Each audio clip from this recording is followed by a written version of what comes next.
I'm 74 years old.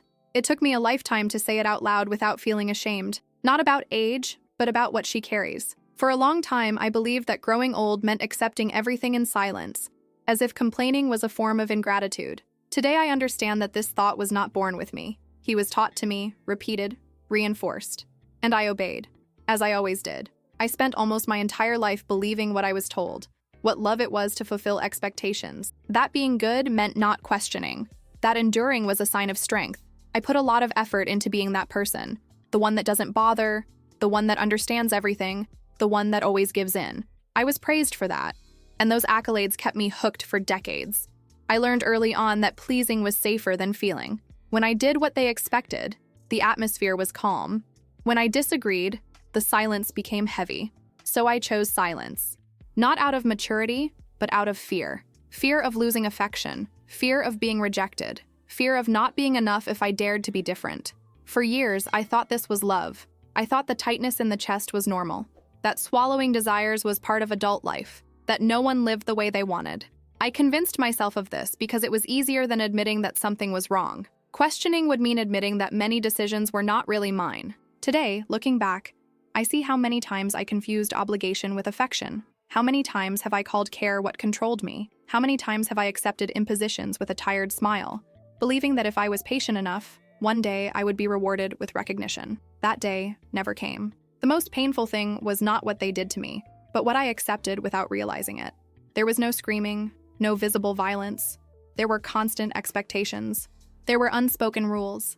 There was a permanent feeling that I owed something to everyone, but no one owed me anything, and I carried it as if it were natural. Only now, in old age, do I begin to understand the size of the silence I have built within me. A silence that swallowed small dreams, simple desires. Desires that never seemed important enough. I survived, yes, but surviving is not the same as living. And this is a truth that is difficult to accept so late. If I'm telling this story now, it's not just out of regret. It's because I can finally name what I experienced. It wasn't love, it was an obligation.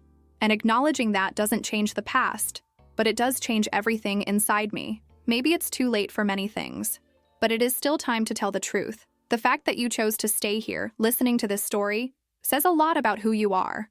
What comes next isn't just something personal. It's a truth that crosses generations and touches all of us, even when we pretend not to see it. If you believe that stories like this deserve to continue being told, subscribe to the channel. That's what keeps those truths alive. I was born in a simple house, one of those where nothing was left, but nothing was missing in the eyes of those who saw it from the outside.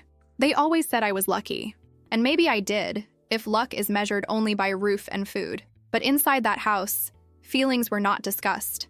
They were controlled. Every gesture had a right way, every word, an invisible limit. My father was a man of few words and many rules. He did not need to raise his voice to impose his presence. All it took was a glance, a prolonged silence. I learned to decipher their moods too soon. He knew when it was best to disappear into his room. He knew when to speak was dangerous.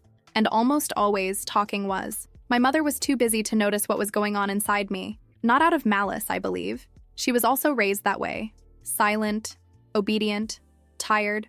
I learned by watching her that to love meant to endure, that strong women were the ones who didn't complain, and I wanted to be strong like her. I don't remember long hugs or conversations about feelings. I remember duties, of appropriate behaviors, to hear that well-behaved girls were more loved.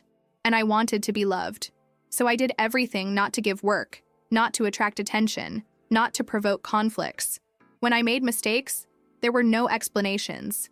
There was disapproval, a heavy atmosphere that took over the whole house. And that hurt me more than any punishment. I would rather correct myself 1,000 times than face that silence. That's how I learned to watch myself all the time. Over the years, I understood that it wasn't just about rules. It was about control disguised as care. They said it was for my good, that they knew better, that questioning was disrespectful. And I accepted this as absolute truth, without realizing how much it diminished me inside.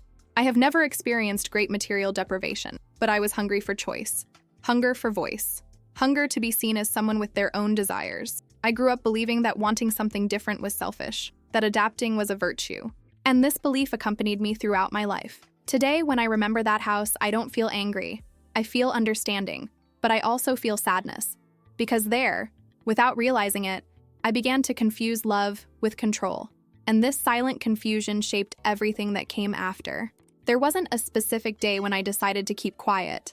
It was not a promise nor an agreement made with myself. It was a silent learning, one of those that the body understands before the mind. I noticed that whenever I talked too much, something changed in the air. A weight was emerging. A strange atmosphere took over the house. Then, little by little, I reduced my presence, my voice, my questions. When I disagreed, even with small things, there was no explanation. There was a dense, almost aggressive silence, a look that said more than words. I felt a tightness in my chest, as if I had done something very wrong without knowing exactly what. That feeling taught me quickly. It was better to agree. It was better to smile. It was better not to insist. Over time, I began to anticipate myself. Before I even spoke, I evaluated whether it could bother someone. Before asking, I wondered if it wasn't selfishness. Before I wished, I already felt guilty. It was as if there was a voice inside me saying that I was always one step away from exaggerating. And I believed in that voice. At school, I was the well-behaved girl. The one that never gave work. The one that got good grades and didn't create problems. Teachers praised it, neighbors commented, my family was proud. No one realized that this behavior did not come from tranquility, but from fear. Fear of making mistakes. Fear of disappointing. Fear of losing the little affection I felt I had. I learned to observe too much. The tone of people's voices, the way they closed the door, the expression on their faces when something didn't please. I molded myself according to the environment.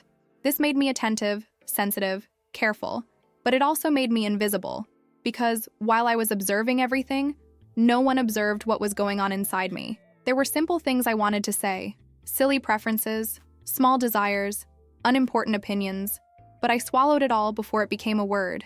I told myself that it wasn't worth it, that it was better to avoid conflict, that talking would only bring problems. And so, I lost the habit of listening to myself. Being quiet became my identity. They said I was too mature for my age, that it was easy to deal with me, that I didn't give trouble. I smiled when I heard this, not realizing how much those words pushed me even further into silence. The more they praised me for not bothering, the more I believed that having too much was wrong. Today, looking back, I understand that that silence was not a choice. It was emotional survival. It was the way I found to fit where there was no room for me. I was quiet for so long that I almost forgot what it was like to have a voice. And maybe that was the first thing I missed without realizing it. I was still very young when something inside me understood, without words, that my life did not fully belong to me. There was no clear announcement nor an open conversation. There was only one decision made above me, delivered as a fait accompli. They said it was necessary. That was the best. That I would understand later. And I accepted, because I didn't know I could do anything else. I remember less of the details and more of the feeling, a strange weight on the body, as if the air had become denser. A desire to ask that died before reaching the mouth. I felt that something important was being decided, something that would change my path, but I didn't feel entitled to disagree. My silence was interpreted as agreement. When I risked showing doubt, the phrases came that ended any possibility of dialogue. That's just how it is. You need to trust. This is love. The words were spoken firmly, almost impatiently, as if my hesitation were a defect. I looked around for support, but everyone seemed too sure to hear me. After the decision, silence came. A heavy, organized, almost disciplined silence. It was no longer talked about. It was not explained. It was not revised. I quickly learned that bringing up the subject was a lack of gratitude. That to insist would be disrespectful. That accepting in silence was proof of maturity. And I wanted to be mature, even without understanding the cost of it. To survive emotionally, I began to convince myself that this was normal. I told myself that everyone went through this, that this was how life worked, that my doubts were a sign of immaturity. Gradually, I transformed pain into duty, fear in obedience, sadness in something that I needed to hide even from myself. It was during this period that I learned to adapt inside, adjusting expectations, to diminish dreams even before dreaming them completely. I understood that my desires occupied the last place on the list, and that questioning would only bring more suffering. Belonging seemed more important than choosing. The most difficult thing is to realize today that there was no visible violence. There were no shouts, no sudden impositions. There was gentle control, wrapped in care. There were decisions presented as protection. And precisely because of this, it took me so long to recognize that something was wrong. After all, they said it was for love. Over the years, I understood that this was a silent but decisive moment. There, something inside me shrunk. Something had stopped trying. I continued living. I fulfilled the expected path. I did what was expected of me. But that day, without realizing it, I began to live a life that I did not choose. After they decided on me, something changed quietly and definitively. It was not a visible change, one of those that others perceive from the outside. It was internal. I began to suspect what I felt. Whenever anguish arose, I pushed it away with the same phrase I had heard so many times. It's for your good. This idea became a patch for everything that hurt, a ready-made explanation for any discomfort I didn't know how to name. The words of adults have become a kind of law inside me. I repeated them in my mind as if they were absolute truths. They said that I needed to be strong, that I needed to understand, that I needed to be grateful. And I was grateful. I was grateful even when my body reacted with fatigue, even when my heart seemed too heavy for someone so young. I learned to doubt myself more than the impositions. Whenever a different thought arose, I corrected it myself. He said that he was exaggerating, that it was drama, that there were people in worse situations. This constant comparison kept me silent. After all, who was I to complain? I had a right life, organized, approved by others. That's what mattered, wasn't it? At least that's what they made me believe. Over time, I realized that my desires began to emerge already weakened. I didn't want it with intensity. He wished with caution, as if any stronger will were dangerous, as if dreaming too big could cause some kind of invisible punishment. I started to dream small, to desire little, to accept almost everything. The people around me seemed satisfied with my posture. They said I was easy to deal with, understanding, mature. These compliments kept me on track. I felt that if I continued like this, I would be accepted. And being accepted has always seemed more urgent than being happy. I didn't know yet that these two things don't always go together. There were times when something inside me tried to react. Small annoyances, quick thoughts, questions that came up before bed. But I was soon pushing them away. I was afraid of where they might take me. Questioning meant tinkering with structures that seemed too solid to touch. I began to realize that living that way required constant effort. It was tiring to watch thoughts, control emotions, adjust behaviors. But I thought that this tiredness was part of adult life. No one had taught me that living could be lighter, so I accepted weight as something natural. In many moments, I felt a nameless sadness.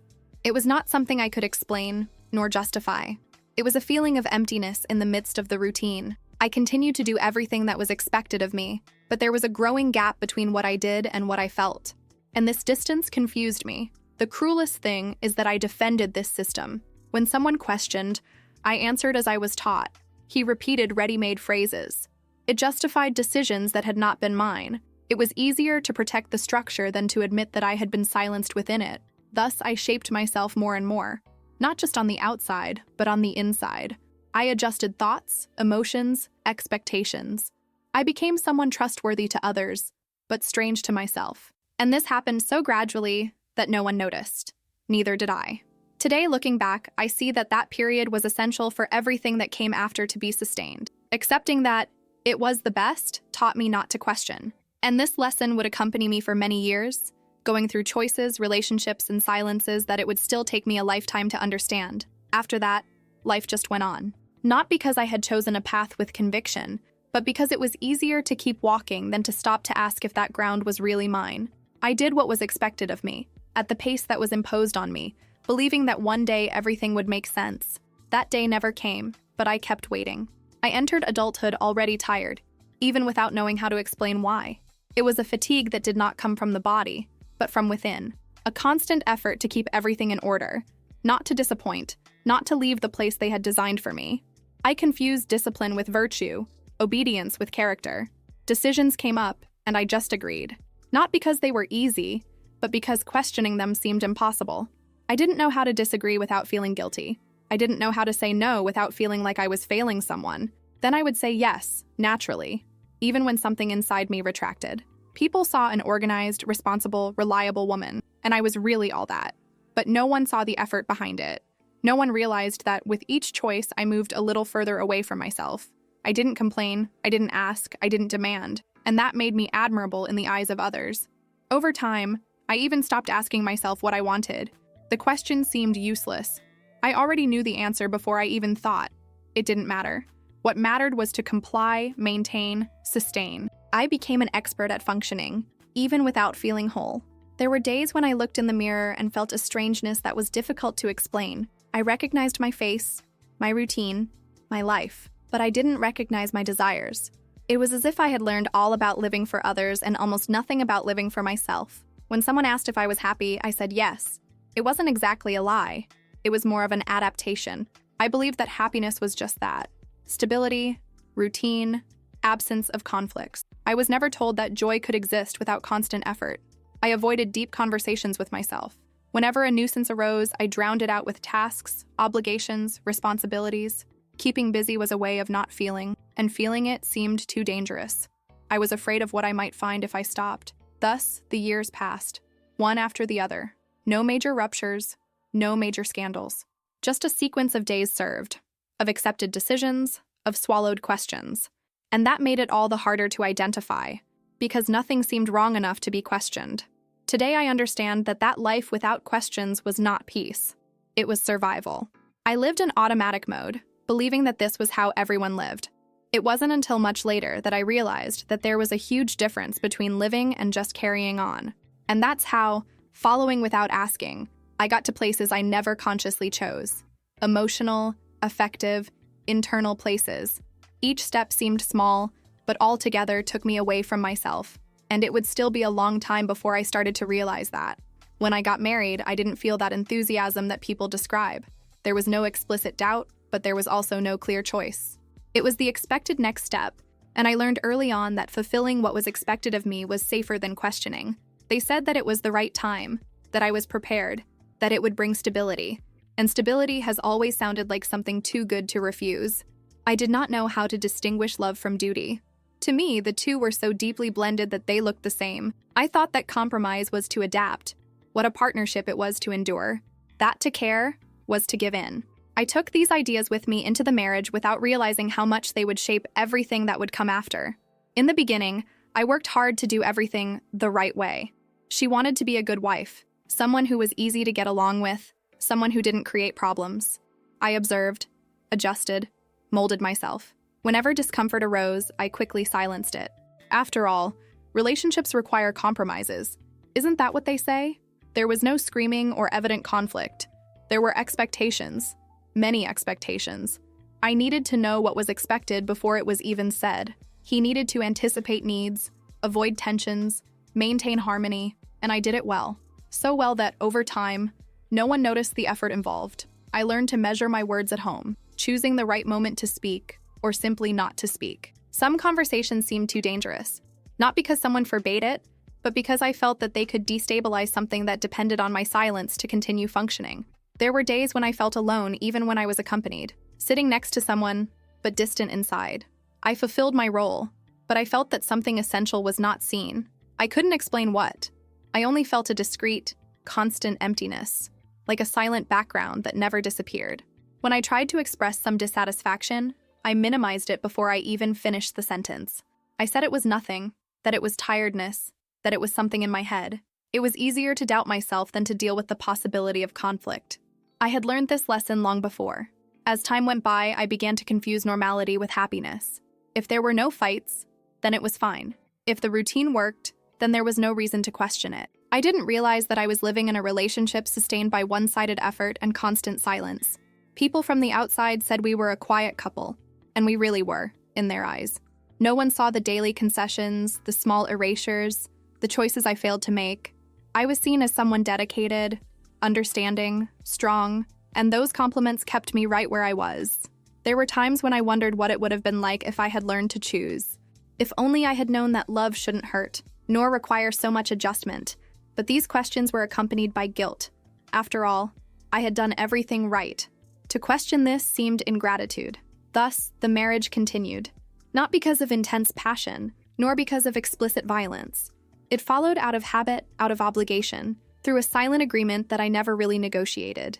And I remained there, believing that this was the maximum that could be expected from life as a couple. Today, I understand that I was not deceived by someone specific. I was deceived by an idea. The idea that love requires constant sacrifice, that relations are maintained by the effort of one. And it took me many years to realize how much this idea cost me. In that marriage, as in so many other areas of my life, I didn't disappear at once. I gradually decreased, a gesture, a swallowed word, a postponed desire at a time. And when I realized, I didn't know exactly where I had stayed. When I became a mother, I felt something new and old at the same time. New because there was a love that I had never experienced. Old because along with it came the old sense of absolute duty. They said that now I needed to be even stronger, even more dedicated, even more silent. And I accepted this role without question, as I always did. Taking care of my children has become the center of my life. I was proud of that. He did everything for them, anticipating needs, canceling fatigue. I believed that this was maternal love, always putting oneself in last place. And, in a way, I was praised for that. They said I was a good mother, and I really wanted to be. But little by little, I realized that I existed only because of what I did, not what he felt. My wishes were always postponed, my pains minimized. If I was tired, I thought it was normal. If I felt sad, I thought it was ingratitude. After all, I had healthy children. That should be enough. I was always present physically, but emotionally, I felt empty. There were days when I worked on automatic, fulfilling tasks, repeating routines, solving problems. At night, when everything was silent, a strange sensation of invisibility arose, as if no one really saw me beyond the role I played. I never wanted my children to carry guilt, so I hid everything. She smiled even when she was exhausted. He said everything was fine when it wasn't. I thought that protecting was not showing fragility. And, without realizing it, I taught the same pattern I learned. To love is to annul oneself. There were times when I wondered who I was other than a mother, but that question seemed forbidden, selfish. I would quickly push her away, replacing her with some urgent task. There was always something to do, and while I was doing it, I didn't have to feel it. The people around reinforced this behavior. They said that motherhood was really a sacrifice. What a self-respecting woman can stand it? Which then passes. I waited for it to pass. I waited years. And while I waited, I became more and more distant from myself. I don't remember anyone ever asking how I was really doing. And if he asked, I couldn't answer. I had already lost touch with my own emotions. He knew how to take care, organize, support. But I didn't know how to feel guiltless anymore. In many moments, I felt a discreet sadness, difficult to explain. It was not regret. It was absence. An absence of me. I loved my children deeply, but that didn't fill the void of having disappeared as a person. And admitting it caused me shame. I kept repeating to myself that it was a phase, that when they grew up, everything would change. This future promise kept me steadfast.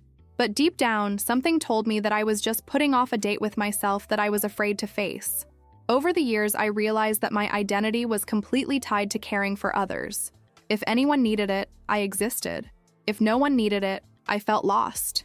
This silent dependence kept me stuck in a role that no longer supported me. Still, I continued. Because it was what I knew how to do. Because stopping seemed dangerous. Because looking inside required courage that I didn't yet have. Being a mother without existing was painful, but it was familiar. And the familiar for me always seemed safer than the unknown. Today, looking back, I see how much I gave myself without reservation. I also see how much I forgot. I don't blame my children for that. The story began much earlier, but in that period, it deepened, and I followed, believing that love always demanded to disappear. As time went by, I began to feel a tiredness that did not rest. It didn't matter how many hours I slept, how many commitments I fulfilled, or how many responsibilities I took care of. There was always a weight accompanying me, as if I carried something I didn't know how to name. People said it was normal, that life was just like that. And I believed because I always did. My body began to give discreet signals. Pain that came and went, lack of enthusiasm on ordinary days, a constant feeling of being behind on myself. I ignored everything. He said it was age, that it was routine, that it was exaggeration. I learned to treat my own limits as inconveniences, something to be overcome, never respected. Emotionally, I was on alert, always attentive to the needs of others, always available, always ready. But when no one needed me, I felt strangely empty, as if my usefulness was the only thing that kept me standing. This thought scared me, but I pushed him away quickly. There was a constant guilt accompanying me. Guilt for resting, guilt for wishing for something different, guilt for feeling sadness for no clear reason.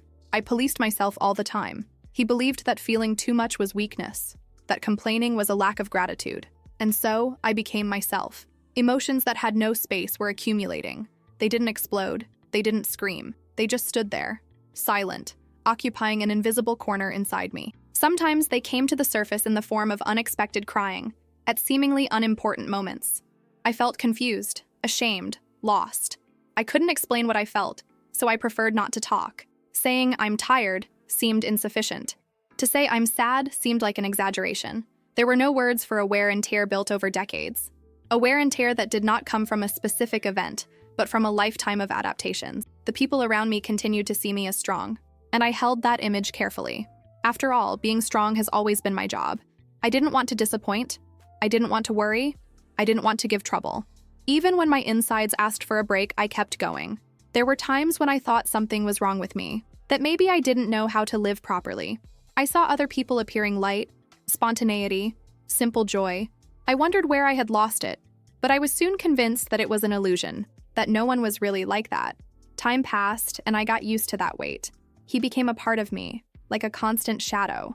I no longer remembered what it was like to live without him. It just kept going, carrying, sustaining, working. The word function seemed to define my existence well at that time. Even so, there was a silent resistance inside me, a tiredness that was not completely silent, a sense that something needed to change, even though I didn't know what. This feeling followed me like a distant whisper, easy to ignore, difficult to eliminate. I tried to compensate by being even more responsible, even more dedicated, even more available. I believed that if I tried hard enough, that emptiness would disappear, but it just grew, fueled by the absence of space for myself. Today I understand that that invisible weight was not weakness. It was the accumulation of everything that was not said, felt, or chosen. It was the emotional cost of a lifetime lived outwards. But at that time, I just knew how to move forward, believing that holding on was the most you could do. And so, with this silent weight, I went through the years. No major collapses, no major ruptures. Only with the lingering feeling that something essential was missing. Something that I still didn't know how to look for, but that, somewhere inside me, began to ask for passage. At some point, without me realizing exactly when, silence stopped being a strategy and became who I was. It was no longer something I chose to avoid conflict. It was my natural state. I woke up in silence, solved everything in silence, and went to sleep with thoughts that never left inside. Talking seemed strange, almost invasive. People already expected this from me. I was the one who listened, the one who understood, the one who didn't overreact. When something bothered me, everyone assumed that I would find a way to cope on my own, and I did. I always did. Not because it was easy, but because no one imagined any other possibility. I became an expert at minimizing. If something hurt, I said it was nothing. If something made me sad, I justified it. If something revolted me, I rationalized it until it disappeared. This process happened so fast that I often didn't even realize what I was really feeling. The feeling died before it took shape. There was a kind of quiet pride in all of this. I believed that being like that made me better, more mature, more reliable. I felt necessary precisely because I didn't demand anything. But behind this pride was a deep weariness, an exhaustion of never being able to let my guard down. Silence also protected me from questions. While I didn't speak, no one asked. And while no one asked, I didn't have to answer. It was a way to keep everything under control. Talking could open doors that I didn't know how to close, so I preferred to keep them locked up. Over time, I began to find it difficult to identify my own limits. I only realized that I had passed them when I was already exhausted. Saying enough seemed like something other people had the right to do, not me. I followed, even when my body and mind asked for a break. In some situations, when someone insisted that I speak, I froze. The words did not come, not because I had nothing to say, but because I had never learned how to say it. The silence had taken up so much space that it had expelled emotional language from my life. I observed people who spoke naturally about what they felt and wondered how they did it. It seemed like a foreign language. I even understood the words, but I didn't know how to use them to talk about myself. I felt inadequate, as if there was something missing in me. Gradually, I moved away from deeper conversations. He preferred practical matters, quick resolutions, safe topics. Everything that required emotional exposure made me uncomfortable, not because I didn't feel it, but because feeling without silence seemed too dangerous. The saddest thing is that this silence was mistaken for peace for a long time. They said I was calm, balanced, centered, and I accepted these labels even though I knew that inside there was a contained whirlwind, a whirlwind tired of spinning alone. I didn't realize that constant silence doesn't calm down, it accumulates. Every unspoken word was stored somewhere. Each unimposed limit created a new weight, and I kept carrying all of that, thinking it was part of who I was. Today I understand that that silence was not born with me. It was built, fed, reinforced, and over time confused with identity. I wasn't silent by nature, I was silent out of necessity. but it took me many years to notice this difference. It was only when that silence began to hurt more than protecting that something in me began to move, still in a timid, almost imperceptible way. But it was there, in that new discomfort, that a question began to form. A question that would change everything, even without me knowing it yet. The question came in a simple, almost careless way, and perhaps that is why it was so devastating. It was not accompanied by judgment or advice. It came in a neutral tone, as if you really want to listen. But what did you want? When I heard that, I felt my whole body react. He did not know how to answer. Not because I didn't want to, but because I had never been asked that before. I was silent for a few seconds that seemed too long. My mind was looking for an answer, but I couldn't find it. It was strange to realize that I could easily list what others wanted from me, what they expected, what they demanded. But when the question was about me, there was a frightening emptiness, as if that information had never been recorded. The person who asked didn't insist. He just waited. And that silence was different from all the others I knew. It was not a silence that pressured me to be silent. It was a silence that gave me space.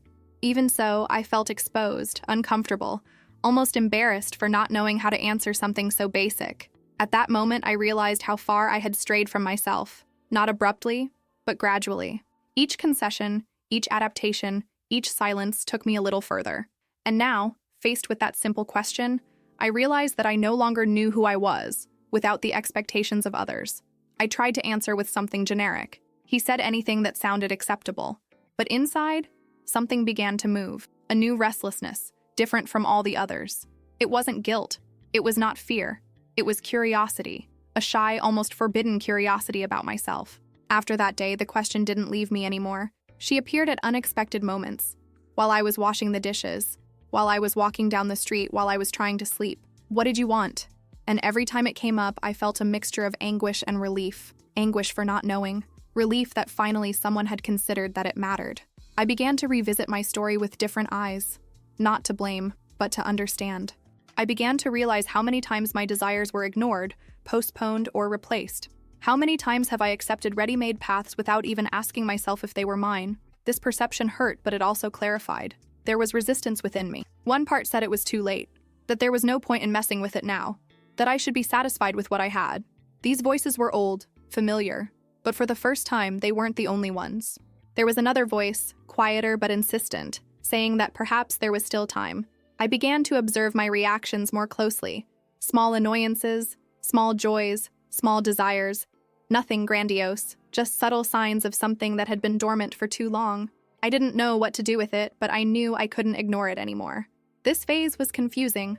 I felt lost, like someone who wakes up in an unfamiliar place after years of sleeping. Everything seemed strange, including myself. But there was a new sensation accompanying this confusion: honesty. For the first time, I was looking at my life without trying to justify everything. I also realized how hard I had been on myself. How many times have I called myself weak, exaggerated, ungrateful? How many times have I accepted faults that were not mine? The question, "What did you want?" exposed the fact that I had never been allowed to want it. And that wasn't a defect of mine. There was no immediate response. There is not yet. But there was something more important: the authorization to search. For the first time, I didn't need to know everything. It was enough to admit that I existed beyond the functions I performed, that there was something in me that deserved attention. That moment didn't change my life at once. There were no major decisions or immediate ruptures. But it was there that something began to move inside. A small movement, almost imperceptible, but irreversible. The question had been asked, and even without an answer, she had already changed everything. What I'm going to tell you now is the hardest part of this whole story, the one I've hidden the longest, even from myself. To talk about it means to give up the last silence that still protected me, but also what kept me imprisoned. If you've come this far with me, it's because you understand that some truths only survive when they're said out loud. So I ask you, sign up, not as a support for me, but as an act of preserving this voice, and so many others who are still afraid to speak. For a long time, I believed that there was something wrong with me, that I was too weak, too sensitive, unable to handle life like others seem to do. This idea has been with me for decades, silent but constant. Whenever I felt tired or confused, I blamed myself. I told myself that I needed to be firmer, more grateful, stronger. After that question, I began to revisit these conclusions more carefully. For the first time, I considered the possibility that I hadn't failed, that maybe I had just learned to survive the way I was taught. This idea was difficult to accept because it took away from me a guilt that I had carried for a long time, and at the same time, forced me to look at everything in a different way. I started to remember old situations with new eyes, moments when I kept silent, not out of cowardice, but because speaking was never safe. Decisions that I accepted, not because I agreed, but because disagreeing did not seem like a real option. Gradually, I came to understand that my obedience was not born of weakness, but of conditioning. This understanding brought a mixture of relief and sadness. Relief to realize that I wasn't defective. Sadness for realizing how much it cost me. Because if I had had room to choose, maybe my life would have gone different ways. And dealing with this maybe was not easy. There were days when this lucidity made me uneasy. I wondered why no one had noticed before. Because no one had protected me from that imposed silence. But I soon understood that many around me were also bound by the same standards. They repeated what they learned, just like me. I started to be kinder to myself. Not in an exaggerated way, but honestly. When I felt tired, I recognized it. When something bothered me, I didn't immediately scold myself. It was strange to allow that, like learning a new language after a lifetime of speaking another. Still, the guilt did not disappear at once. It appeared in small gestures, in automatic thoughts. Whenever I thought about prioritizing something of my own, the old voice would come up saying that I was being selfish. But now there was another, firmer voice, reminding me that taking care of me was not a betrayal. I realized how hard I was on myself over the years. How many times have I ignored my limits, treated my pain as freshness, minimized my feelings? I did to myself the same thing they did to me. I silenced, controlled, demanded. Recognizing this was painful, but necessary. This phase did not bring ready-made answers. It brought new questions. And for the first time, it didn't scare me so much. I didn't need to have everything under control anymore. He didn't have to justify every emotion. It was enough to feel and observe. This in itself was already a huge change. I started to see my story with more compassion, not to romanticize suffering, but to understand the context. I did the best I could with the tools I had, and that doesn't diminish my pain, but it explains my trajectory. This understanding began to lighten an old burden. There were times when I felt angry, not directed at someone specific, but at the situation as a whole. Anger at having been molded to serve, to please, to disappear.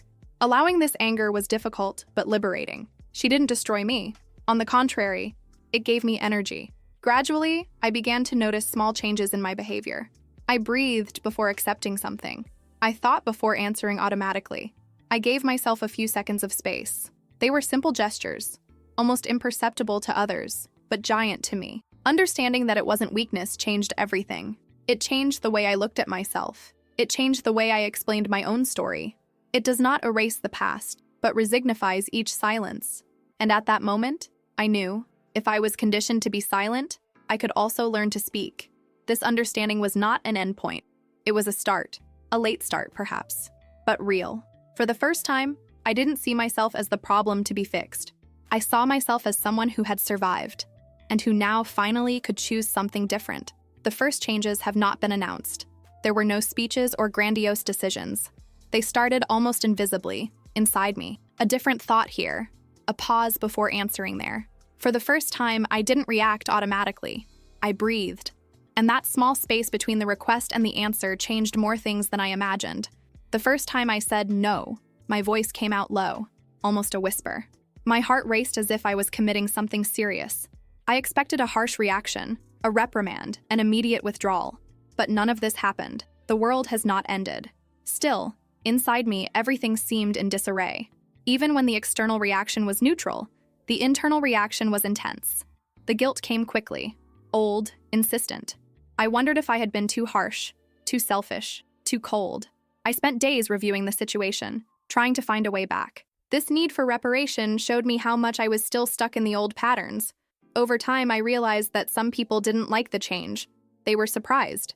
Some have moved away a little. Others began to treat me with a certain coldness. That hurt. It hurt more than I expected, because it confirmed an old fear that I was only accepted as long as I obeyed. At the same time, something curious happened. In the midst of this discomfort, I felt more whole. Even sad, I felt true. There was a strange peace in not betraying myself immediately to maintain harmony. It was as if, for the first time, I was on my own side. Some people reacted with sincere surprise.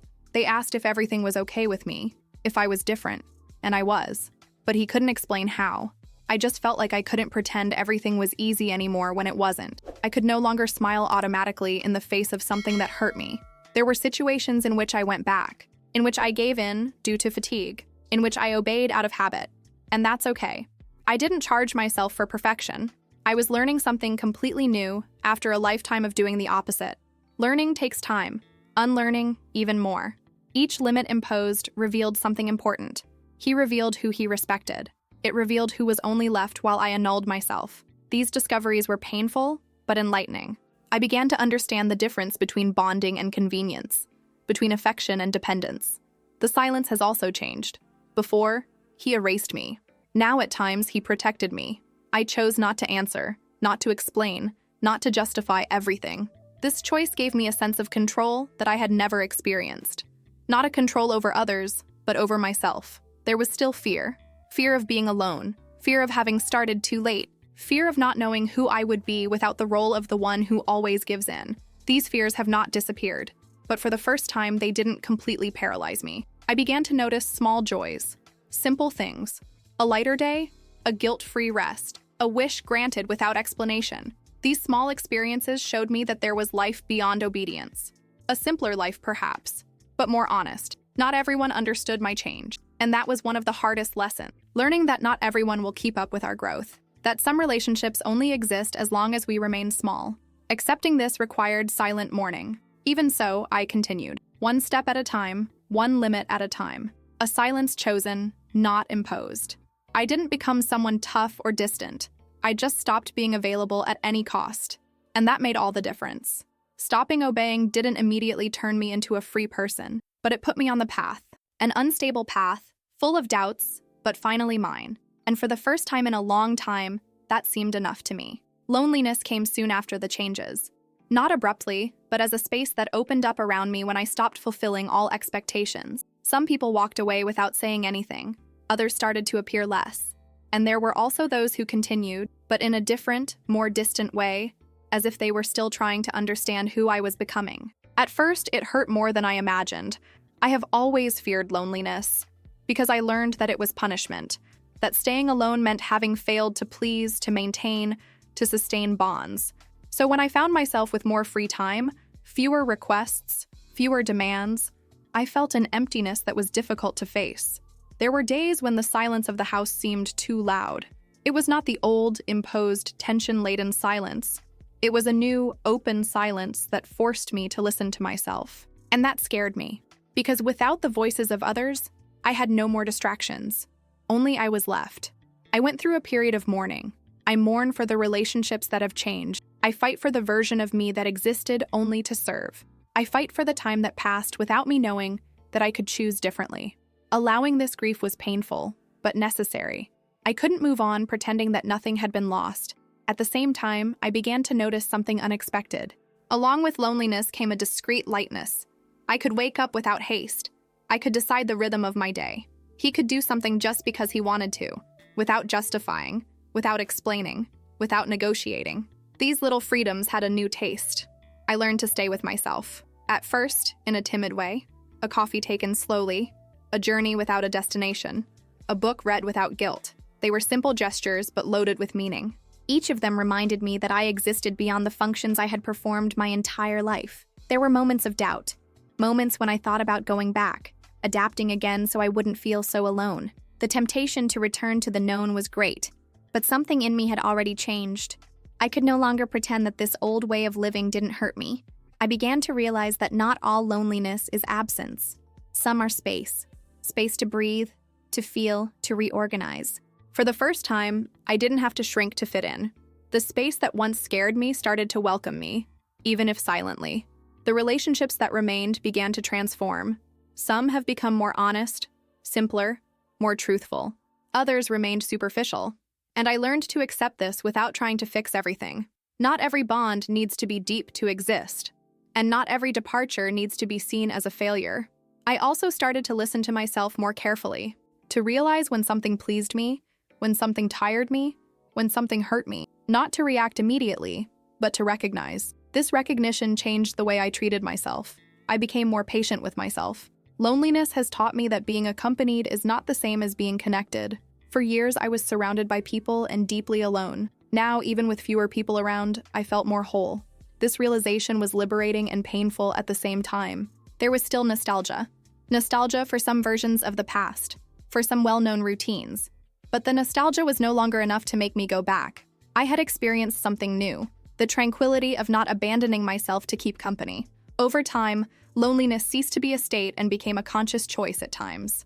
I chose to stay with me. He chose silence when he needed it. He chose the company when it made sense. This freedom of choice was something I had never experienced before. It was in this space, previously feared, that I began to rebuild myself. Not as someone completely different, but as someone more true to herself. Loneliness didn't break me. She gave me back pieces that I had lost along the way. Today, when I look back, I don't just see mistakes or losses. I see a woman who did what she could within the conditions imposed on her. For a long time, I judged myself harshly for not having reacted, for not having said no, for not having broken up sooner. I now understand that surviving also requires emotional intelligence, even when that survival happens in silence. I learned that I confused obligation with love because that's how I was taught from an early age. No one explained to me that love does not require constant annulment, what care does not hold, that affection does not demand submission. I grew up believing that to love was to fulfill, to endure, to accept. And I took this belief to all areas of my life without ever questioning it. I spent years thinking that I needed to deserve love through effort, that needed to be useful to be liked, that I had to sacrifice myself to be accepted. Today, I realize how much this kept me stuck in relationships where I only had value while serving. Acknowledging this hurts because it dismantles a lifetime of justifications, but it also liberates. I learned that saying no didn't turn me into the cold or selfish person I feared so much. On the contrary, it made me more honest. Not everyone accepted this change. Some people walked away, others tried to make me feel guilty, but the bonds that remained came into existence in a truer form. I also learned that there is no right age to wake up. There is only the moment when the truth finally finds space to appear. For me, that moment came late. It's true, but it arrived in one piece, and that matters more than the number of years that are behind us. Today, my life is simpler, less full of obligations that I didn't choose, less noisy. But for the first time, it is mine. I choose how to spend my time, my energy, my silence. I no longer take on commitments that cost me too much inside. There are still fears. There are still remnants of the woman who learned to please in order to survive. Sometimes I find myself wanting to go back to automatic. But now I realize, and realizing it changes everything. Perceiving gives back the power of choice. I learned to rest without guilt, to be desired without apologizing, to feel without judging myself immediately. It didn't make me perfect, but it did make me more whole. For the first time, I no longer need to watch myself all the time. If I could talk to the woman I was for so many years, I wouldn't criticize her. I would welcome her. I would say that she was not weak. I would say that she did the best she could. I would say that one day she would learn to listen to herself, and that day would come, even if it took a long time. Today, I don't try to make up for lost time. I try to live the time I still have with more truth. I don't need to prove anything to anyone. I no longer need to be needed to be loved. My existence no longer depends on my usefulness. If someone who hears this story recognizes themselves in it, I leave a sincere warning. Don't wait your whole life to choose yourself. The price of silence is too high, and time passes, even when we pretend not. Some truths wait a lifetime to be told. Others just need courage. Mine took a while, but when it came, it brought something I had never felt before: peace. Today, at the age of 74, I can finally say something that I have never been able to say without fear. I exist. Not to serve, not to fulfill expectations, but to live. And that, even late, is still everything. If something in this story touched you, share this video thinking about those who still live stuck with expectations they didn't choose. What has been told here is not just a personal experience, but a reflection of patterns that cross families, generations, and collective silences. Sharing is an act of solidarity. Perhaps it is exactly the message one needs to hear in order to begin to break free. I'll stay here reading each comment carefully. Tell me, what city or country you're watching from, and what about that story has stayed with you? Your words really matter to me.